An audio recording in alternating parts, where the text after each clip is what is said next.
嗨，大家好，我是坦平叔，带大家真正的中国。今天是2024年12月11号，这一期咱们继续聊一聊这个消费。我们看一看这个所谓的中产消费现在是什么行情，什么个形势啊？今天这个中国经济网有一篇报道，叫两家最大奥迪店因转投华为问界被取消授权。他这么说的啊，他说12月4号，北京华阳奥通汽车销售有限公司在显眼位置粘贴了一纸公告，内容为即日起不再为进行汽奥迪品牌的经销业务，同时承诺继续提供保养维修服务。这家店曾是北京最大的一家一汽奥迪经销商，多次获得奥迪服务双杯全国竞赛第一名，并且是奥迪北京培训中心所在地。具有这样独特地位的一家奥迪店不再进行一汽奥迪品牌经销业务，引起较大反响。中国经济网记者昨日来到现场探访，获悉华阳奥通是因为转投华为问界网络被一汽奥迪取消了授权。中国经济网调查记者进一步了解到，说华阳奥迪和华阳奥通一起被取消授权的还有全网 TOP3 郑州最大的一汽奥迪郑州中升惠迪，同样是因为转投华为问界网络。中国经济网调查了解到，华为正在开启经销商网络扩张，从曾经的商超店为主，开始了将优质 BBA 经销商改头换面，成为自己店头的策略。今年以来，处在流通领域的经销商在价格战中损失惨重，连此前日子过得不错的豪华品牌经销商也在今年频繁暴雷。业内人士指出，华为此时出手是在抄底豪华品牌多年来培育出的经销商网络，同时达成终端触达用户此消彼长的目的。这是中国经济网报道的啊。说到奥迪4S 店关门，这个前不久天津有好几家奥迪 4S 店关门，叫天津最大的奥迪 4S 店叫永豪奥达 B 店。这些奥迪的 4S 店都是当地最好的 4S 店，翻牌问界华为。最主要原因不是说华为多厉害，而是在卖奥迪做奥迪的经销商不赚钱了，难以为继，这是根本原因。那么这个时候跟华为问界恐怕就是一拍即合，能不能赚钱那是另外一回事。总之这奥迪这个不能干了。实践证明这几年恐怕干奥迪的 4S 店都在赔钱。赔钱的原因最核心的就是中产没有钱了。无论是郑州最大的奥迪 4S 店，还是天津最大的奥迪 4S 店，还是北京最大的奥迪 4S 店，它都干不下去了。这些奥迪 4S 店它服务的应该与中产比较吻合，就是比较高度重合。我在以前节目说过了北京宝马的 5S 店都关门了，不光是奥迪宝马人家早也关门了，那是全球第一家 5S 店，我就做过节目。这就标志着北京的中产没钱了，没有钱消费。大家如果去过 BBA 4S 店去维修保养过，就知道以贵著称，你的车不管什么毛病进去随便弄一下，没个几千块走不了。按理来说这个维修保养利润还是不错的，为什么现在搞不下去了？这道理非常简单，就是中产没钱。这些各大城市的头部宝马、奥迪、奔驰 4S 店经营不下去，改换门庭，抱新的大腿，已经说明这些地方消费不是降级，而是消失。不光是奔驰、宝马、奥迪这些德系汽车这个今天有媒体报道，保时捷中国总裁首席执行官确认保时捷调整在华经销商网络，表示在2026年底，保时捷中国将保留100家左右经销商。截至2023年12月底，保时捷中国有经销商154家。这个首席执行官叫潘立池说目前客户需求下滑，销量缩减经销商是为了保障合作伙伴在本地市场的盈利能力。今年前3季度，保时捷、宝马、奔驰豪华品牌在华销量都有不同程度下滑，保时捷下跌30%。那什么意思呢？那就意味着到2026年，保时捷中国要关闭1/3的这个 4S 店，主动为之。为什么呢？销量下滑， 4S 店也活不下去。这个中产的消费可上可下的。同样，这中产的这个地位也是可上可下，善难。你要中产成为富豪，这个很难，那要机缘巧合。但是中产要成为普通，就是底层人，那很容易，对吧？中产返贫三件套，你只要具备一个，很有可能就返贫。按揭贷款买房，结果失业，孩子上国际学校，老婆在家做全职妻子、全职妈妈，还有个什么创业、开餐馆，很容易就返贫。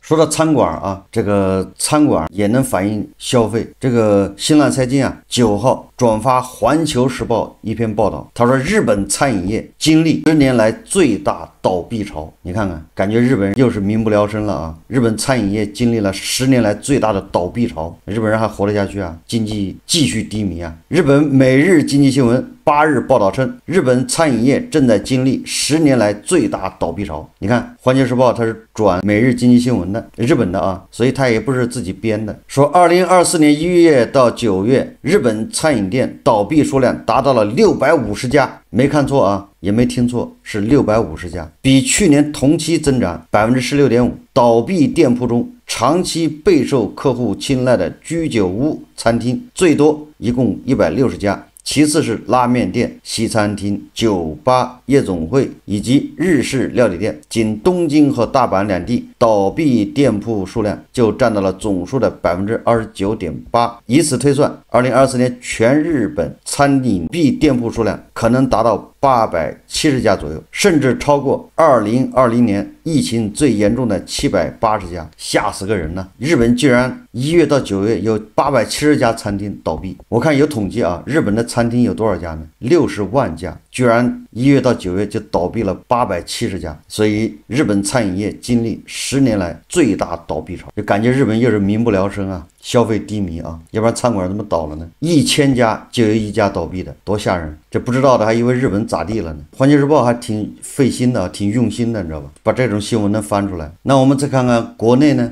咱们的餐饮业怎么样？有媒体报道啊，叫餐饮老板内参，这个是2024年7月份报道的，叫最惨上半年105万餐厅倒闭，数量接近去年总和，也就是1月到6月，咱们倒闭的餐厅是105万家，跟2023年全年一样。那日本才倒闭870家，这叫10年最大倒闭潮。咱们这后面加个万啊，感觉岁月静好啊。上半年105家，那下半年加到一起，大概是200万家餐馆倒闭。这个数字啊，其实大家自己可以感受到，你经常去的小店楼下的小餐馆，那个可是叫桌子椅子应犹在，只是招牌改。那这个小餐馆那是走马灯一样的换，对吧？一个老板来接手，吭哧装修完，开3月关门，再换一个，先是螺蛳粉，后是改拉面，再改成烤串。我记得上海上半年啊，这个豪华餐厅就倒了一半。那些不愿意做牛马的人，那些被大厂裁掉的人，很多人都涌向了餐饮业，因为餐饮业门槛低，你只要有点本钱，2个人一合伙，3个人一合伙，请个厨师开始装修营业，然后再过3月关门。不光餐饮业啊，奶茶店也一样，大街上奶茶店啊关门的也很多，加盟费交了，搞半年搞不下去。就是很多这个码农啊，很多这个大厂出来人都喜欢加盟奶茶店，认为只要把90万或者几十万一投，坐在那儿数钱可以躺平，结果躺不到半年关门。不要说这个奶茶店啊，就连最近兴起的零食加盟店也已经开始倒闭潮。你说说，这个零食加盟店是应该是去年底今年上半年才开始流行，我看各个城市好像都有，装修的很亮，里面就是卖零食加盟的。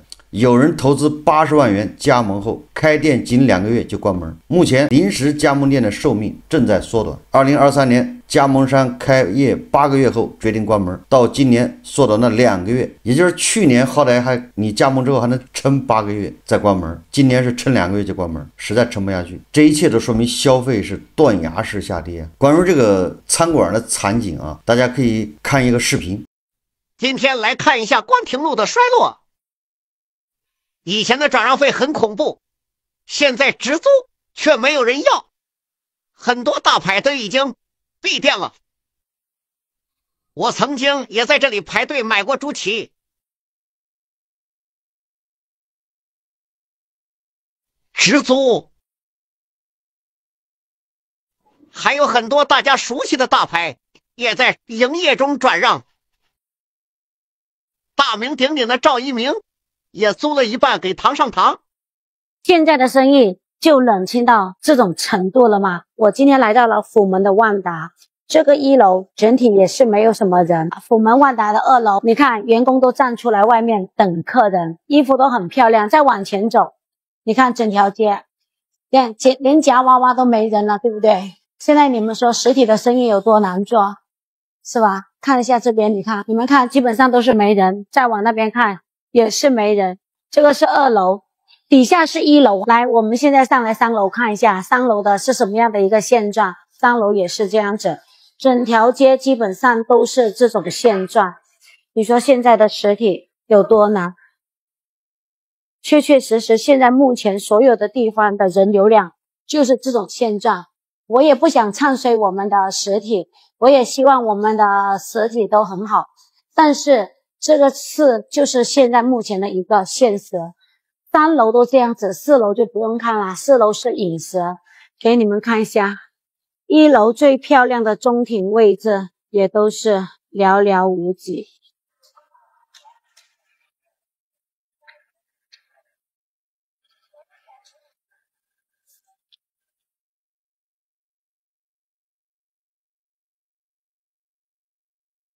就这家2个月我刚吃过，怎么现在就关门了呢？价格还挺实惠的呀。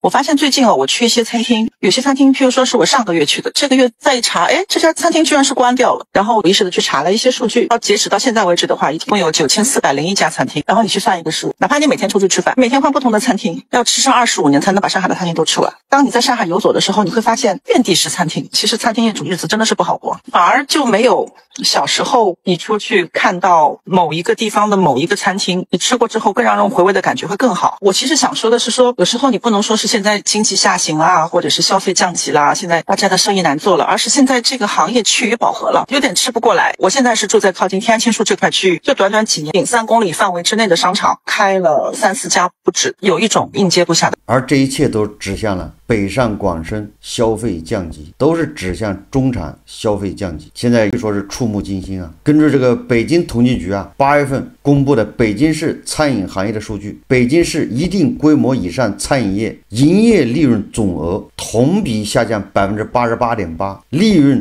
就是同比只有0.37%，也就是下降了99%。这什么概念？营业利润总额下降88%，也就是说即便你这个餐厅营业收入200万，想尽一切办法，费尽心思，忍受种种不确定和风险，一年下来营业利润也只有7400块，那你还开什么餐馆？出去拧螺丝不就完了吗？提心吊胆的开1年下来，营业收入200万，那就相当于1个月7万，一天2000块，一个小店但是你1年下来你只能赚7400块，所以说你还不如找个保洁干一干，厕所清洁工那是稳的，对吧？一个月2000、3000的。那上海的数据呢，是不是好一点呢？其实上海更惨，上海的上半年餐饮业的营业利润是负的7.7亿，整个上半年北上广深4个1线城市社会消费品零售总额增速都是负的。这个前不久公布的31个省份2024年前3季度社会消费品零售总额同比增速它这是同比增速，31个省份的前3季度，我们看看北京前3季度同比增速是负的1.6%，天津是负的3.2%，上海是负的3.4%，也就是北京、上海这个社会销售品零售总额跟去年同比增速都是负的，在下降，没有增长，还在下降。北京、上海这是最有钱的地方，每一个人都躲不过这股经济的寒意就让寒意吹遍每一个人。这个已经不是消费降级而是几乎完全不消费。为什么突然饭都不吃了呢？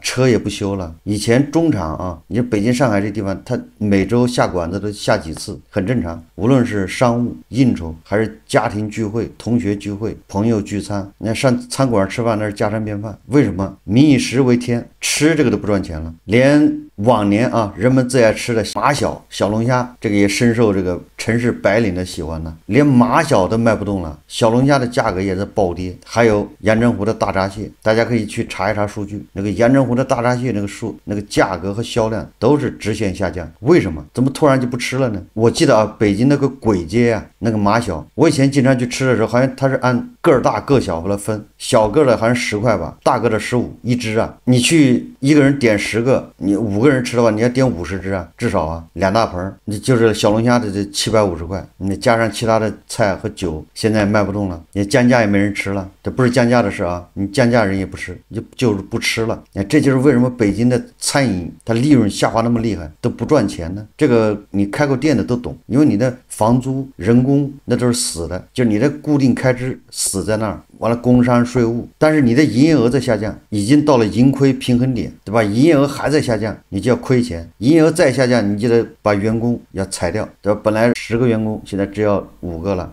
再营业额下降，你只好关门了，因为你房租你没法谈，很难便宜，你就只好关门走人，因为要不然你越亏越多，就是薄利多销都不行。你看，从这个奔驰、宝马再到吃的，都在指向这中产的消费没了。为什么中产的消费没了呢？几个主要原因一个就是就业不景气，这中产本来就已经到了那个危险时刻，就是你能混到中产，一般的都是30多岁了吧，对吧？有房有车，但是恐怕是贷款的，然后在大厂上班，当个总监，当个副总，当个技术大拿，年薪100万或者80万或者50万，现在要裁员，要下岗，要失业，这如果找不到工作，马上就成为富翁你按揭贷款都还不起没有财的收入在下降，即便没有降薪，但是绩效没了或者绩效缩减呢？你看今年对这个券商、对金融行业的打击，对吧？券商也在降薪，这些都是中产。这中产在经济蒸蒸日上的时候，他们很风光，因为一不担心失业，二工资又高，位高权重正是人生高光时刻。但是一旦经济不好，企业要裁员，他们也是第一个被裁的，因为他工资高还有很多要退工资的。你看那个中植，对吧？那些信托公司、那些理财财富公司，那些人也是中产，他年薪也是几十万上百万的，甚至有上千万的，现在都面临退钱。你这只要一退钱就是暴雷那些普通的打工人，反正他已经不能再差了，他就那样。只有这些中产是可上可下的。所谓的中产没有个固定的标准，对吧？你比如北京，你一个月拿一年收入20万都能算中产。你毕竟北京的平均工资好像也只有1万吧，对吧？你要一个月拿2万，那你就算中产。恰恰这些人压力大，对吧？不仅面临失业，他年龄也到了30多岁，再不上去你就得走人。有的有孩子，对吧？家里有老人，上有老下有小，又有按揭贷款，所以经济稍有波动，这些人受冲击最大，所以消费一下就没了。你就发现它突然没有了，要不然宝马、奔驰 4S 店居然干不下去。大家知道吗？10几年前火的时候，你要搞个奥迪 4S 店，那你得动用什么关系就好比你要搞个前几年你要搞个茅台经销商一样，你得动用什么样的关系你才能搞一个资格？一年一个 4S 店赚1个亿，不是神话现在居然干不下去，关门改换门庭，你就知道经济差到什么程度。中产返贫还好，有的直接就破产了，背了一屁股债，爬都爬不起来。但同时我们也看到有的3、4线城市、小县城依然是歌舞升平，岁月静好。但我告诉你，那是假象，因为含义正在路上。就是北京、上海的这些中产先受冲击对吧？3、4线城市更多的是婆罗门和那种叫公务员经济，它的反应要滞后。从北京、上海吹到这些县城，这个含义恐怕要1年。1年以后他就知道岁月静好原来是假象。所以我们也不需要看太多的经济数据你只要看，对吧？北京、上海的奥迪、马 4S 店关门，你只要看这餐馆关门，你只要看看身边，你就知道这个含义，叫真实不虚明年恐怕更多的实体店关门，大量的商场倒闭。现在很多商场本身就是靠餐饮撑着的，对吧？大商场上面一层电影院，然后再下面一层是餐馆。现在电影不行了，对吧？今年整个电影票房只有400亿嘛，然后餐饮不行，那你看看吧，商场电费都付不起了，电梯也开不起。2025年，对吧？说政策要刺激消费，看它怎么刺激，对吧？你韭菜的口袋没钱，你怎么刺激？你越刺激，韭菜把口袋捂得越紧。好，这期节目我们就聊到这里，感谢大家收看。如果喜欢我的节目，欢迎订阅转发，也可以在下方留言评论，谢谢大家。